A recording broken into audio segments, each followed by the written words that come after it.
Hi lovelies! If you're in the mood for something fresh and flavorful to break you out of your weeknight dinner rut, then look no further than this incredible Mediterranean Chicken Orzo that I am obsessed with right now. This is so super tasty, but really, really simple to prepare, which is why I love it so much.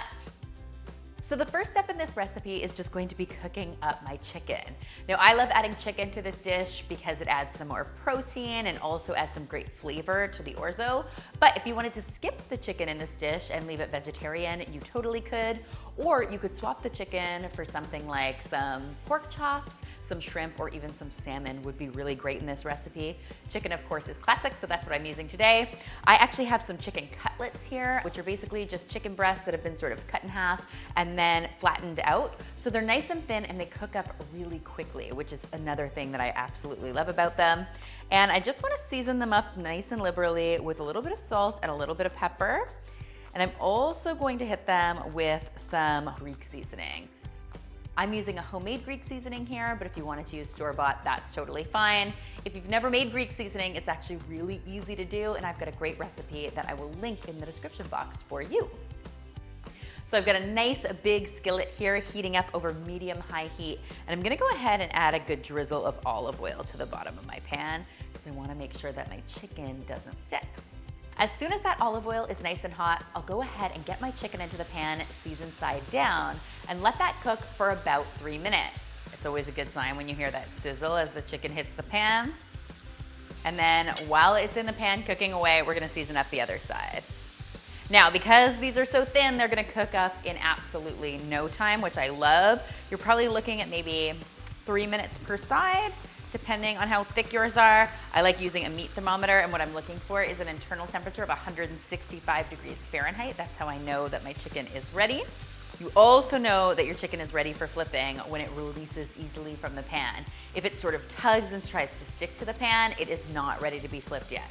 Trust me, I have done this many, many times, and anytime I force chicken away from the pan, it always ends very badly. So don't do it, resist the urge, be patient and let that chicken tell you when it's ready. No sticking is happening, and that is a good sign. That is exactly what we want. We're gonna go ahead, do another 2 or 3 minutes on this side, and hopefully our chicken will be fully cooked and we can get to work on making our orzo. Next, in the very same skillet, I'm gonna go ahead and add a little more olive oil, and I'm going to cook up some minced shallot and some minced garlic.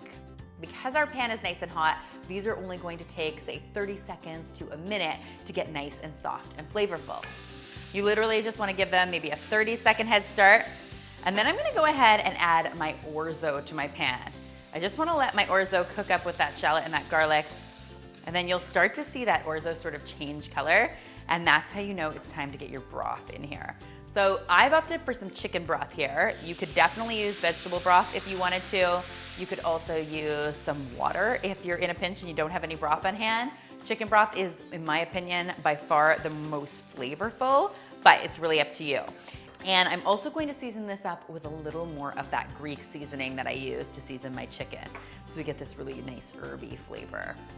Now at this point, all we need to do is let this come to a boil. And once you see the bubbles start to break the surface, you're going to want to reduce your heat to, say, medium, and then you're just gonna let that orzo cook away, stirring it frequently because it does like to stick, until it's nice and tender and all of the liquid has been absorbed from the pan.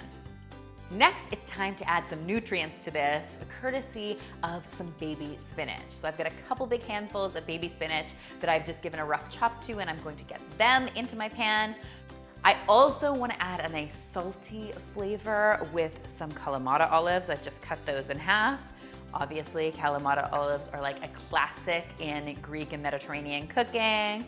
And then I'm also going to add, for some sweetness, these beautiful roasted red peppers that are just so bright and colorful.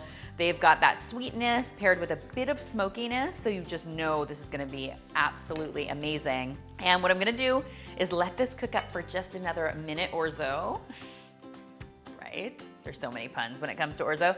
Just another minute or so, and my orzo should be fully cooked through. The rest of the liquid will be absorbed, and of course, that spinach will have wilted down quite a lot. Just as soon as those are heated through, I'm going to add my finishing ingredients to this and take it right over the top. First up, I have got some feta cheese. You can skip the feta if you want to, but as far as I'm concerned, you guys know, feta makes everything better. Just so much great flavor, great texture. It's gonna get a little creamy, a little dreamy, a little delicious. I also have got some fresh parsley headed in here and some freshly chopped dill. Dill is super classic in Greek cooking. It's one of my favorite fresh herbs, and of course, best to add that at the end. And then finally, to brighten up all of these flavors, now that we've cooked everything and it's super savory and delicious, I'm just gonna add the juice of half a lemon. And give this a stir, and it is ready for serving. Oh my gosh, guys, it smells unbelievable in here. The smells, the taste, the colors, the flavors. My mouth is watering, and this deliciousness is ready to be devoured. I just topped my orzo with that incredible chicken, and what you end up with is this incredible dish that you will absolutely adore. Not only does it make the perfect weeknight dinner because it's all made in one pot in under 30 minutes, but it also makes amazing leftovers for lunch the next day. So go ahead, make a double batch, and enjoy it, friends. This is one you do not want to miss. Come on, don't you wish you were having dinner at my house tonight? You can do this yourself, super easy. I hope you love it as much as I do and that you will give it a try for yourselves. If you do, be sure to tweet me, Instagram me, or Facebook me a photo because you know how much I love seeing your kitchen creations. This recipe, like all of my recipes, is featured on healthymealplans.com, our amazing meal planning site that allows you to browse more than 1,000 recipes, drag and drop them into your weekly meal plan, and then it automatically generates your grocery list for the week. How easy is that? And finally, guys, if you haven't already, be sure to subscribe because there is lots more deliciousness where this came from.